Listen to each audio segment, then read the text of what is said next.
Introduction, so let's jump right in. If you didn't read the title already, I'm going to be programming a new game, a first-person shooter actually, but I'm going to add my own version to it. First thing I really would need to do when programming a first-person shooter is get the controls down along with the camera movement.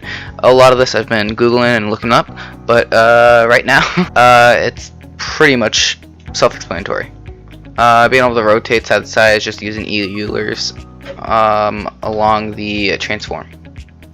I've done a lot more since the recording, and I forgot to record that part. I thought I was recording, didn't work, so I'll try to fill you in when that part gets there. Looking back at the script, right now when we were doing the updates and everything, we had to get the physics system allied with the rest of it. So first off, we wanted the rotation, then we wanted the mouse movement to go up and down and all that. So after this, I had a lot of troubles with getting the correct movements down. Really, it was just a matter of me being stupid with the physics, but this took me a solid few minutes. By this point, I think I added double jumping, which was a pretty cool feature, which allowed me to get on top of certain objects, and it also allowed me to look at where I was and what's going on. Right now, my internet kind of died. I believe I was updating my phone. So I'm looking through the Unity documentation, which kind of took forever, but finally I've discovered something. I'm trying to get raycast to detect where the ground is so you don't jump forever, and it wasn't working very well. Right now it's very buggy, but I believe by this point I was still Googling trying to get things done. I couldn't really figure it out entirely until my phone was done. I was checking back at my old 2D scripts, and it was nothing like 2D. For some reason, they have a really weird thing. Now I decided to Google some textures to add the metallic tint to it, and now I'm making a hand. The hand is necessary for the gameplay elements that I'm about to add in. This is a program called Blender. Right now I'm just working on an elbow with the fingers and everything. Got a message, I'm sure you heard that. So, elbow, fingers. I'm applying it to the hand to get everything allied, and there we go. After this point, I really had to add it to the character itself and animate a bit of it in the game, but you didn't get to see that part. Alright, now I'm recording in real time, my voice. I want to show off what I've been doing. So, right now, I added a skybox and everything, and the double jumping system does work. Like that. Along with an animation for the hand that makes it look like it's grasping the air and it's not really static. And I also have a feature in which you can start shooting the air and all that. So this is what I'm going to use to start killing things. It's a new idea that I want to play around with. Mainly magic, I guess, but along with some silly stuff to it. I don't know what that was. I want to add certain abilities, like being able to summon a turret on your hand or suddenly create spiders over a corpse or whatnot and have them attack other creatures. Maybe even a part where you can add two hands to start shooting something. But yeah, for the physics and gameplay aspects, they're pretty much done. And what's next is the creatures. This is day 2, by the way. Not to mention, when you're not in full screen, I have a system rigged up so you can calculate what you're looking at, the object that you're looking at, and determine whether or not it is a creature or not. So everything's pretty much set up. You can see it coming right out of there. And then when you shoot, it'll just give you the animation of the 3D object, and it'll work out pretty fine. When you look at something, such as this pillar right here, this pillar's name is Pillar 4. So when we go into Player, and we look down at what it's looking at, it shows Cube 4, which is the exact same thing right here. And let's say if we add two things here, I believe it'll only show the first thing. So if we go back, it shouldn't say Cube 14, it should still say Cube 4. Yep, first thing. Yeah, everything looks like it's working according to plan. So next off, the thing I had to add was creatures. The creatures so far are just going to be boxes for display, but it will be working for the most part. The main thing right now I'm trying to fix is a better wall jumping mechanic, along with wall running mechanic. I wanted to slow down the character and make him fall down a bit, but first I had to create a ground, which, that makes sense. I also made a way for the character to get up after he falls, which helps it so I don't have to continuously restart. And it's fun to play around with the double jump.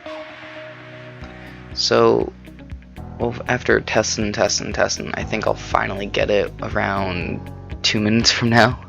If you multiply the video's time in minutes into hours, that's just about how long it took. I'm actually on day 3 now of recording, and yeah, I'm actually right here. I'm playing around with the hand skin to see what would look cool and what wouldn't. there's this cool little graph thing that I liked, part of the VR section. I don't know why it's part of the VR, but it wouldn't fit the style of the game. So here, I believe I'm still trying to get the wall jumping mechanic done. There's a cool thing that I discovered I might be able to do, which is turn the game to a parkour FPS. I'm still not quite sure where I want to aim the game to go, but I know that soon it'll turn out pretty well. I get lost quite a few times in this, but I never really have to look up a few things. After a while of getting the mechanics done, I start working on the enemies. I deleted most of the map and kept the giant floor. After some time of copy and pasting code, I break my own code. It took me a solid 2 hours to finally decide to break up more of the code into separate pieces to get what's working and get what's not working. It turns out I broke the double jump by creating a randomizer for when you shoot, so you don't have complete 100% accuracy.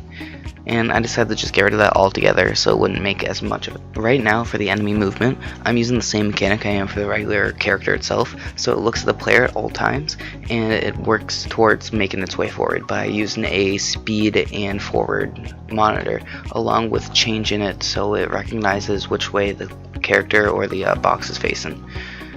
At this point I'm looking for an explosion, so when you finally do shoot your hand, that sounds weird, it makes a boom.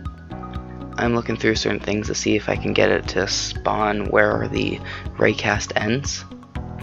And I think at this point I finally did get them, but I was going to work on the bug at this point. So the bug that I was having, which I explained earlier, makes it so you can't double jump or regular jump in certain areas. And every once in a while I break the game. You can see that these creatures don't go as far as you'd want them to. So when you run maybe 10-20 meters away, they begin to fall over and don't understand where you are, which I do like the mechanic in the first place for them not always following you, and it does look pretty nice when you're running away from them and they give up. But in the same sense, I really did need to fix that. Right there, I created a block to get a good idea of whether or not I'm touching the ground and see if it registers that, and it still didn't. After some time, I decided to undo all of my code, the randomizer, and the time between shots, and finally it did work. And here I'm making a small obstacle course to give the player something to do while you're defeating a bit of the enemies. After getting a few of the particle explosion effects from the asset store, I finally found the right one of sparks, and every time I shoot it, it does make it. And that's all I really added for day 3. It turns out I'm going to need a day 4. Given I'm in the game, I can finally show off a few of the things that I added. You can't really see your crosshair or where you're shooting, which is completely fine, but I think I might add to that later with the randomizations that I plan on adding. This is what happens when you're too far away from the creatures, and there's no way you would be able to get the shot without actually being on the look. So when we get close enough, a lot of them decide to attack us. I like the idea of it looking like a nanobot type of thing, so they all work in unison to try and get to the creature or the player. They're a bit slow, but that's just so they don't catch up to you immediately. And when you're going like left and right, they tend to understand that. I found this cool bug that makes it so you can just continuously click to get a constant supply of shots. So before I leave off this video, I'd like to show off a bit of the actual gameplay itself. Right now you can see a bit of the action. I really love the way how it looks like a nanobot type of system. This gives me a really good idea for the future when it comes to building an actual enemy model. A whole system of creatures working together to screw over your player sounds beautiful. You can also see that whenever you miss an object, it doesn't actually appear to show anything. Finishing off the last few, we can finally head towards the parkour place though. You can notice that the double jump works very well, except the wall jumping not so much. It doesn't really consider itself wall jumping when you're still gaining altitude, which is a really cool feature that I think a lot of games do use, except I think you should only be allowed to wall jump once, but that kind of defeats the purpose of wall climbing here. However, I will keep that system in place just for future purposes. After making up the first thing, you can see that I'm using a cool pull technique. When you jump off them, you can actually make your way further and faster. So you're not bound to the wall, but you can still make your way forward. You can also make your way around walls, which I think I might also want to keep. After jumping down, there isn't really fall damage. Nonetheless damage in the first place quite yet, but I think I want to make sure that there's no fall damage. I really like the idea of it being a cartoony styled game. And jumping off, I kind of want to end the video here. It's been a lot of fun working on this project, and I will keep it up with 2 or 3 more days in the future. I have a lot of work to do, including darkness in a crowd. That being said, I want to work on posting a video at least once every week just to try and continue this streak. Make sure you like and subscribe if you enjoy this type of content. Don't forget to press that notification button if you want to keep updated with my local content.